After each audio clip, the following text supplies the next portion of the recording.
Yanam bypass 216 జాతీయ రహదారికి ఆనుకుని టోల్గేట్ సెంటర్లో నిర్మించిన షాపుల సముదాయాన్ని కోర్టు ఆదేశాలతో సీజ్ చేసే ప్రయత్నాలను అధికార యంత్రాంగం చేపట్టింది. ఈ సందర్భంగా బాధితులు షాపుల యజమాని ఈ విషయాన్ని పుదుచ్చేరి ప్రభుత్వ ఢిల్లీ ప్రత్యేక ప్రతినిధి మల్లాడి కృష్ణారావు దృష్టికి తీసుకువెళ్లారు. హుటాహుటిన ఆయన అక్కడికి చేరుకుని పుదుచ్చేరి ముఖ్యమంత్రి రంగస్వామి, సిటిపి, లా డిపార్ట్మెంట్తో మాట్లాడారు. బాధితులకి కొంత సమయం అవకాశం ఇవ్వాలని కోరారు. దీంతో సీఎం ఆదేశాల మేరకు అధికారులు ప్రయత్నాలను విరమించుకున్నారు. ఈ విషయంపై నది పరివాహక ప్రాంతాల్లో ఉన్న ప్రజలతో రాజీవ్ గాంధీ బీచ్ శివంబాత్ 9 గంటలకు సమావేశం ఏర్పాటు చేస్తున్నట్లు తెలిపారు. ఈ సమావేశానికి నది పరివాహక ప్రాంతంలో ఉన్న ప్రజలంతా హాజరు కావాలని కోరారు.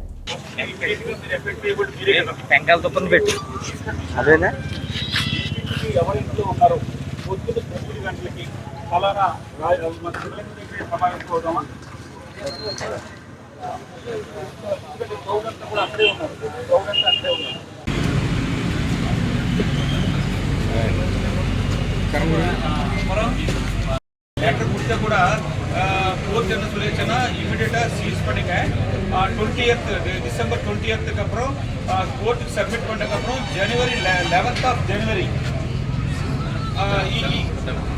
7th ஈவினிங் போட்டாரு. கமிஷனருக்கு இது 11th பிஃபோர் ஷாப்ஸ் சீசன் சொன்னாரு. இன்னைக்கே சீஸ் பண்றாரு. எல்லா ஷாப்ஸ் எல்லாம் இதுல இருக்க ஷாப்ஸ் என்ன 14 ஷாப்ஸ் இருக்கு சார். எல்லாம் ஃப்ரூட் ஜூஸ் ஷாப்ஸ் இந்த மாதிரி inside so many material suddenly இப்போ சீஸ் பண்ணி இப்போ லாக் பண்றாரு. இப்போ இது வந்ததுக்கு அப்புறம் என்டையர் ஏரியா 1300 ஹவுசஸ் கூட டெமாலிஷ் பண்ணீங்கன்னு சொல்லிட்டு கோர்ட்ல ஜட்ஜி அந்த மாதிரி ஓபன் கோர்ட்ல சொல்லிட்டாரு. மொத்தம் என்டையர் ஹவுசஸ் அந்த ஏரியா என்டையர் ஹவுசஸ்னா அப்போ அந்த ஜீசஸ் ஸ்டாட்யூ இருக்காது, பாரத மாதா இருக்காது, அந்த சிவம் பாத்து எல்லாம் போகும். Water tank, Indira market, mask, everything entire.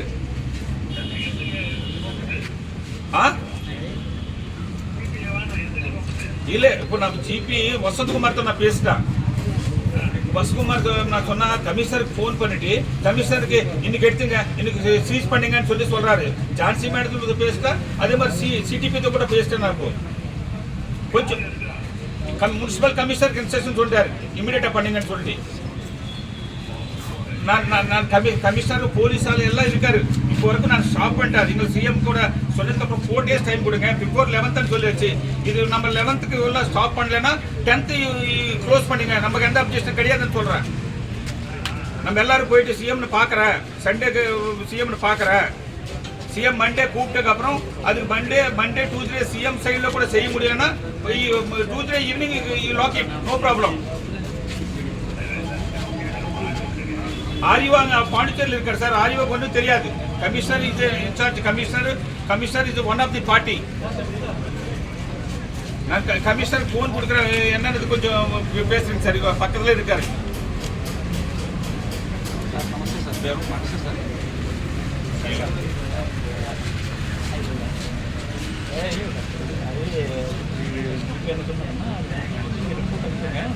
இது based on your report JDP கொடுப்பாங்க. நம்ம 11th அது கூட அதுக்காக நீங்கள்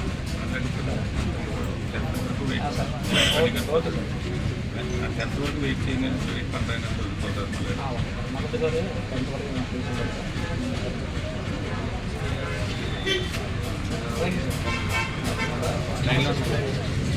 சிஎம் சார்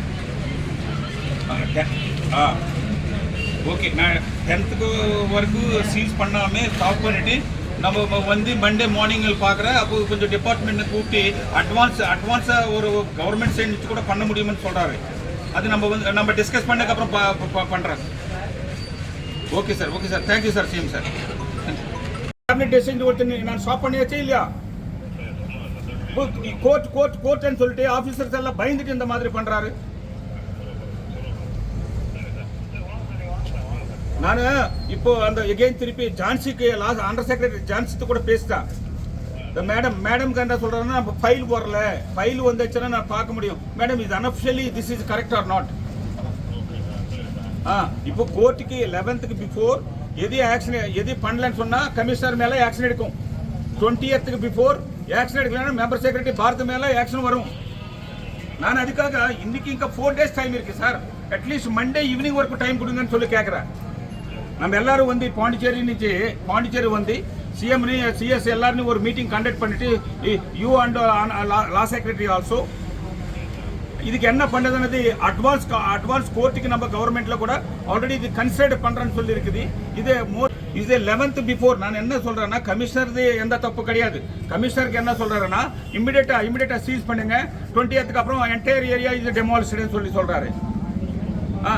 இது நம்ம ஜீசஸ் ஸ்டாட்யூ டெமாலிஷ் பண்ண முடியுமா? பாரத மாதா ஸ்டாட்யூ டெமாலிஷ் பண்ண முடியுமா? இது அது சொல்லியாச்சுன்னா இது சிவம் பார்த்து இது டெமாலிஷன் சொல்லுவாரு. த சென்டிமெண்ட்லி இஸ் எ ப்ராப்ளம்.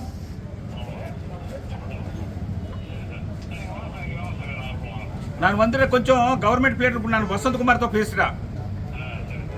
இதே நான் என்ன சொல்றேன்னா எங்களுக்கு கையில இப்போ ఇమిడియట్ ఇల్లే సార్. అట్లీస్ట్ బిఫోర్ 11th వరకు కొంచెం వెయిట్.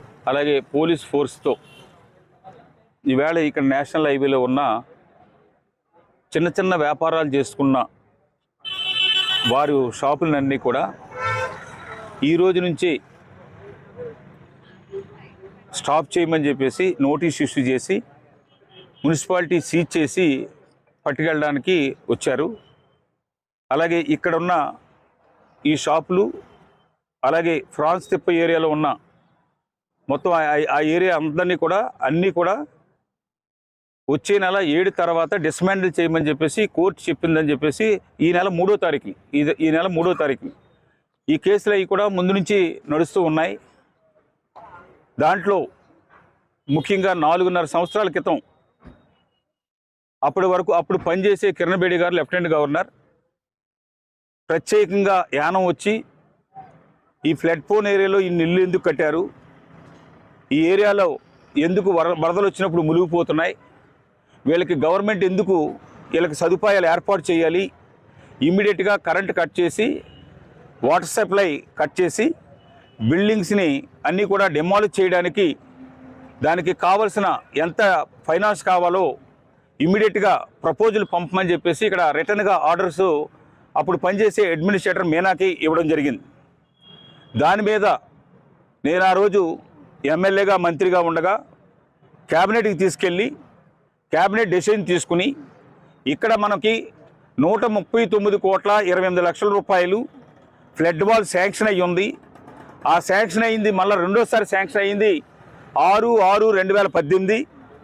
100% కూడా పాండిచ్చేరికి ₹1 సంబంధం లేకుండా ఎంటైర్ పని అంతా కూడా గవర్నమెంట్ ఆఫ్ ఇండియా వ్యాప్స్కో ద్వారాగా చేసేలాగా భారత ప్రభుత్వం నిర్ణయం తీసుకోవడం జరిగింది.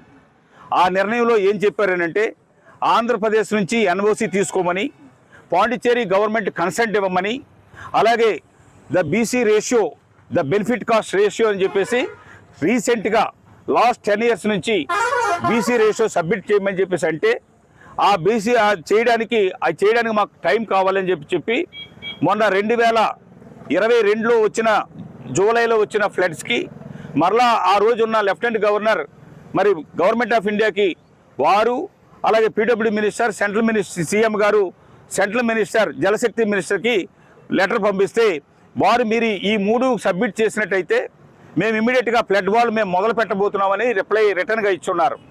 దాన్ని బేస్ చేసి 2024 జనవరి 9వ తారీఖున బీసీ రేషియో రిపోర్ట్ అంతా కూడా పట్టుకెళ్ళి Pondicherry chief minister, Pondicherry collector, అలాగే Pondicherry chief engineer, Pondicherry PW secretary, Pondicherry PW మినిస్టర్కి సబ్మిట్ చేస్తున్నాం. ఆ ఫైల్ని ఈ రోజుకి దగ్గరగా 15 రోజుల క్రితం అందరూ కూడా ఫైల్ క్లియర్ చేసి ఫైల్ గవర్నర్ ఆఫీస్లో లాస్ట్ 15 days నుంచి పెండింగ్ ఉన్నది. గవర్నర్ క్లియర్ చేసిన తర్వాత భారత ప్రభుత్వానికి లెటర్ పంపించినట్టయితే ఈ 139.28 లక్షల రూపాయల పనిని ఇక్కడ ఫ్లడ్ వాల్ తోటి పాటు పరంపేట సొసైటీ ల్యాండ్కి ప్రొటెక్షన్ వర్క్ కానీ అప్ టు దర్యాల తిప్పు వరకు 6 రీచెస్ పనిచేయడానికి ఎంటైర్ మనీ అంతా కూడా గవర్నమెంట్ ఆఫ్ ఇండియా పెట్టి పని వాళ్లే చేసేలాగా నిర్ణయం తీసుకోవడం జరిగింది. ఈలోగా ఈ ఏరియా ప్రజలు, కనకాలపేట ఉన్న ప్రజలు, ఫ్రాన్స్ తిప్ప ఉన్న ప్రజలందరూ కూడా మేము పాండిచ్చేరి వెళ్ళి సీఎం గారిని కలవడం జరిగింది. కలిసి అందరూ కూడా రిప్రజెంటేషన్ ఇస్తే మాస్టర్ ప్లాన్ జరుగుతుంది. ఈ మాస్టర్ ప్లాన్లో ఈ ఫ్రాన్స్ తిప్ప ఏరియా అంతా కూడా కోకోనట్ గార్డెన్గా ఉంది. దీన్ని రెసిడెన్షియల్ ఏరియాగాను కమర్షియల్ ఏరియాగా మార్చమని చెప్పేసి రిక్వెస్ట్ చేస్తే ఈ పక్కన ఉన్నది ఆ పక్కది ఇంకా ఒప్పుకోలేదు. కానీ ఆ పక్కది కాకుండా ఈ పక్కన నుంచి ఇక్కడ నుంచి ఆ కోరంగి గోదావరి వరకు ఉన్న ఏరియానంతా కూడా సబ్జెక్టివ్ కండిషన్ ఫ్లడ్ వాల్ మొదలుపెట్టిన తర్వాత ఈ ఏరియా అంతా కూడా రోడ్డు పక్కన నేషనల్ హైవే పక్కన ఉన్నదంతా కూడా కమర్షియల్ గాను, వెనకాల ఉన్నదంతా కూడా రెసిడెన్షియల్గా గవర్నర్కి సబ్మిట్ చేసి వేళకి 45 రోజులు అయితే ఈ మధ్యలో ప్రజెంటేషను ఇవ్వడానికి కన్సల్టెంట్ రమ్మని చెప్పేసి 3 సార్లు వాయిదా పడడంతో ఈ 2 ఫైళ్ళు కూడా లెఫ్టినెంట్ గవర్నర్ దగ్గర 45 రోజుల నుంచి అక్కడ ఉన్నది, 15 రోజుల నుంచి ఏమో ఫ్లడ్ వాల్ ఫైల్ రెడీగా ఉన్నాయి. దీని మీద మొన్న 3వ తారీఖుని కంటెంప్ట్ ఆఫ్ కోర్టుకి ఆఫీసర్ మీద ఇటు మున్సిపల్ కమిషనర్కి అలాగే మెంబర్ సెక్రటరీ భారత్కి ఒక నోటీస్ వస్తే వారు జడిచిపోయి వెంటనే కోర్టుకి వెళితే మొన్న 3వ తారీఖున ఏమని చెప్పారంటే ఈ నెల 11వ తారీఖు లోపు కమిషనర్ని సీజ్ చేసి ఆ పట్టుకెళ్ళి నోటీస్ ఇచ్చి సీజ్ చేసి మెంబర్ సెక్రటరీకి సబ్మిట్ చేయమని చెప్పేసి కోర్టు ఒక ఆర్డర్ ఇచ్చింది. ఈ నెల 20వ తారీఖుకి మెంబర్ సెక్రటరీ భారతి పైన కోర్టుకి సబ్మిట్ చేయాలి. జనవరి 7వ తారీఖుకి కోర్టు ఇమీడియట్గా ఈ ఏరియా అంతా కూడా డిమాలిష్ చేయాలని చెప్పేసి కోర్టు నిర్ణయం తీసుకోవడం జరిగింది. దానికి ప్రభుత్వానికి గతంలో ఏ విధంగా అయితే కేబినెట్ డెసిషన్ తీసుకుని ఆఫ్ చేస్తామో ఈ రెండు ప్రాజెక్టులు ఇటు మాస్టర్ ప్లాన్ క్లియర్ అయినా అలాగే ఫ్లడ్ వాల్ మొదలు పెట్టబోతున్నాం కాబట్టి అందుకని ఆఫ్ చేయమని కొంత టైం ఇవ్వమని చెప్పేసి భారత ప్రభుత్వానికి కోరే విధంగా ఉంది. అందుకనే ఈరోజు కమిషనర్ వచ్చి ఇక్కడ చేసినప్పుడు ఇక్కడ కానీ ప్రాసెప్ ఏరియాలో ఉండే ప్రజలు కానీ నాకు చెప్తే నేను ఇక్కడికి రావడం జరిగింది. మీ ముందే ఇవాళ మెంబర్ సెక్రటరీకి గవర్నమెంట్ ప్లేడర్తో వసంత్ కుమార్ తోటి మాట్లాడున్నాను, అలాగే సిటిపి తోటి మాట్లాడున్నాను, అండర్ సెక్రటరీ లా తోటి మాట్లాడున్నాను, అలాగే సీఎం తోటి మాట్లాడితే మీరు మంగళవారం వరకు మీరు ఇమ్మీడియట్గా బయలుదేరి రండి, మీరు సోమవారానికి నేను గవర్నమెంట్ అందరినీ కూడా చీఫ్ సెక్రటరీని, లా సెక్రటరీని, సిటిపిని అందరినీ కూడా పెట్టి నేను ఇమ్మీడియట్గా దీని మీద మనం ఏం చేయాలనేది ఆలోచన చేద్దాం కోర్టుకి అని చెప్పేసి ఇప్పుడు లాస్ట్లో సీఎం గారు చెప్పారు. అందుకని మున్సిపల్ కమిషనర్ కూడా మీరు సీజ్ చేయకుండా నోటీసులు ఇష్యూ చేసి మీరు వెళ్ళండి. మంగళవారం లోపు కానీ మేము గవర్నమెంట్ నుంచి కోర్టుకి తెలియజేసి కోర్టు నుంచి ఏదైనా ఆర్డర్ తీసుకురాకపోతే ఆ రోజు మీరు చేయమని చెప్పేసి కోరడం జరిగింది. ఇమ్మీడియట్ ఇన్స్ట్రక్షన్ వల్ల ఇప్పుడు అక్కడ సిటిపి కానీ వీళ్ళు కూడా కమిషనర్కి మీరు మంగళవారం వరకు ఆగండి, మంగళవారం వరకు అని చెప్పేసి చెప్పడం జరిగింది. దీన్ని రేపు ఉదయం 9:30 గంటలకి ఈ ఏరియాలో ఉన్న షాపు ఓనర్స్ కానీ అలాగే మొత్తం ఎంటైర్ వెంకట్ నగర్ కానీ దాని పక్క నుంచి అక్కడ కళ్యాణ మండపం, క్షత్రియ పరిషత్ కళ్యాణ మండపం వెనకాల ఉన్న వాళ్ళు కానీ అందరూ కూడా సమావేశమయ్యి మనం ఒక సీఎం గారికి ఒక రికమెండేషన్ రెడీ చేసుకుని ఇది ఈ విధంగా ఉంటుందని కొంతమంది పెద్దలతోటి కలిసి మనం అక్కడికి వెళ్ళేలాగా దీన్ని ఆల్రెడీ 4 సంవత్సరాల క్రితమే ఇంటికి 1000 రూపాయలు వేసుకుని నేను 42,000 ఏమో నేను ఇస్తే ప్రాసెస్ ఏరియాలో వాళ్ళ అకౌంట్లో కొంచెం శంకర్ దగ్గర డబ్బులు అవి కూడా ఉన్నాయి. 2 లక్షల రూపాయలు ఆల్రెడీ హైకోర్టులో రవికుమార్ని అడ్వకేట్ పెట్టి అక్కడ మనం ఇచ్చున్నాం. మిగతా డబ్బులు కూడా వాళ్ళ దగ్గరే ఉన్నాయి. దీనికి ఏ విధంగా చేయాలి, ఎలా చేయాలన్నది రేపు 9:30 గంటలకి షాప్ ఓనర్స్ కానీ షాప్లో ఉన్నవాళ్ళు కానీ అలాగే వెనకాల ఫ్రాన్స్ తిప్ప ఏరియాలో ఉన్న వాళ్ళందరూ కూడా మనం మీటింగ్ని ఏర్పాటు చేసుకుని ఒక వీడియోని ఏర్పాటు చేసుకుని ఒక స్కై కెమెరాతో ఇన్ని వందల మంది ఇల్లు ఇవన్నీ కూడా మరి అన్నీ కూడా పోయే పరిస్థితి వస్తున్నాయి. అందుకని గవర్నమెంట్ దీని మీద లా అండ్ ఆర్డర్ ప్రాబ్లం వస్తుంది కాబట్టి మీరు కోర్టుకి కూడా మీరు నచ్చ చెప్పేలాగా కొంత టైం తీసుకునేలాగా చేయమని చెప్పేసి మనం అందరూ డిస్కస్ చేసుకుని ఇందులో 10 మందో 15 మందో కలిసి పాండిచేరి ఇమ్మీడియట్గా రేపు అయిన తర్వాత బయలుదేరి సీఎం గారిని కలిసి సోమవారానికి మీటింగ్ ఏర్పాటు చేసేలాగా ఆ నిర్ణయం. మిగతా విషయాలన్నీ కూడా రేపు 9:30కి నేను ఎంటైర్ ఫైల్ తోటే నేను అక్కడికి వస్తాను. అన్నీ కూడా ఏమేంటి ఏ టైంలో ఏం చేశాను, ఏ టైంలో ఏ విధంగా దీన్ని ఆఫ్ చేశాను, ఇప్పుడు మనం ఏ విధంగా మనం ఆఫ్ చేసుకోవాలన్న దాని మీద రేపు 9:30 గంటలకి మనం అక్కడ సమావేశమైన తర్వాత నిర్ణయం తీసుకుందామని చెప్పేసి తెలియజేస్తున్నాను. ఇవాళ మరి కమిషనర్ కానీ అలాగే పోలీసుని కానీ ఎవరిని కూడా బ్లేమ్ చేయవలసిన అవసరం లేదు. ఎందుకంటే వాళ్ళ డ్యూటీ వాళ్ళు చేయకపోతే వాళ్ళని కంటెంప్ట్ ఆఫ్ కోర్టులో వాళ్ళని లోపల వేసేసే పరిస్థితి వస్తుంది. అందుకని మనం ఇక్కడున్న అధికారులు అడ్మినిస్ట్రేటర్ చేతిలోనో లేకపోతే మున్సిపల్ కమిషనర్ చేతిలోనో అలాగే మెంబర్ సెక్రటరీ చేతిలోనో లేకపోతే పోలీస్ చేతిలో వీళ్ళది లేదు కాబట్టి మనం రేపు సమావేశమైన తర్వాత ఈ విషయాన్ని ఎల్లుండి సండే కల్లా మనం అక్కడికి వెళ్ళి ఒక 10 మందో 15 మందో వెళ్తే చాలు, ఎక్కువ 100 మంది కూడా అవసరం లేదు. దాన్ని సోమవారానికల్లా మీటింగ్ ఏర్పాటు చేసుకుని హైకోర్టుకి మనం వెళ్ళి ప్రభుత్వం కూడా వెళ్ళేలాగా, మనమే కాదు ప్రభుత్వం కూడా కోర్టుని అడిగేలాగా నిర్ణయం తీసుకునేలాగా చేద్దామని చెప్పేసి తెలియజేస్తున్నాను. ఏరియాలో ఇల్లు ఉన్నవాడు, అందులో రెంట్కు ఉన్న వాళ్ళు కానీ, లేదా ఖాళీ స్థలం కొనుక్కున్న వాళ్ళు కానీ ఇవన్నీ కూడా చేయాలి. ఈ ఒక్కటే కొంతమందికి ఇదే భాస్కర్ రాజు కొడుతున్నారని పైనుంచి చూసి సందు పెడుతున్నారేమో. మొత్తం ఉన్నాయి, ముందు పక్క హౌసెస్ ముందే ఎగిరిపోతాయి. ఆ పక్క కానీ ఈ పక్క కానీ ఆ గుడులు కానీ ఏది ఉండదు. ఈవెన్ మనం డెవలప్ చేసిన ఈ గోదావరి పక్క చేసిన జీసస్ స్టాట్యూకు సేమ్ పరిస్థితి వస్తుంది, భారతమాత స్టాట్యూకి సేమ్ పరిస్థితి వస్తుంది, అక్కడున్న శివం బాత్కి సేమ్ పరిస్థితి వస్తుంది, అక్కడ పక్కనున్న దర్గాకి సేమ్ పరిస్థితి వస్తుంది. ఈవేళ ఇదే కానీ కొడితే ఓవర్ అటాక్ కొట్టేయాలి, మార్కెట్ కొట్టేయాలి, మొత్తం ఎంత ఏరియా అంతా కూడా ఎగిరిపోయే పరిస్థితి వస్తుంది. అందుకని దయచేసి మీరు రాజకీయాల గురించి మీరు చూసుకోవద్దు. మీ రాజకీయాలు మీ ఓట్ల కోసమో నాకేమి దాని గురించి ఐ డోంట్ కేర్. మిమ్మల్ని ఎవరిని కూడా ఓట్ల కోసం అడిగే పరిస్థితి ఉండదు, ఓట్ల కోసం నేను చూసే పరిస్థితి ఉండదు. నేను తీసుకొచ్చిన డెవలప్మెంట్ని నా కంటి ఎదురుకుంటా నాకు డిమాలిష్ చేస్తున్నాడంటే దేనికైనా వెళ్ళిపోతాను. ప్రభుత్వానికి వ్యతిరేకంగానే వెళ్ళిపోతాను, లాకి వ్యతిరేకంగానే సరే వెళ్ళిపోయి ప్రజల పక్షనే నేను నిలబడుతున్న విషయాన్ని నేను త్వరలోనే మీకు చూపిస్తానని చెప్పేసి మీ అందరికీ తెలియజేస్తున్నాను.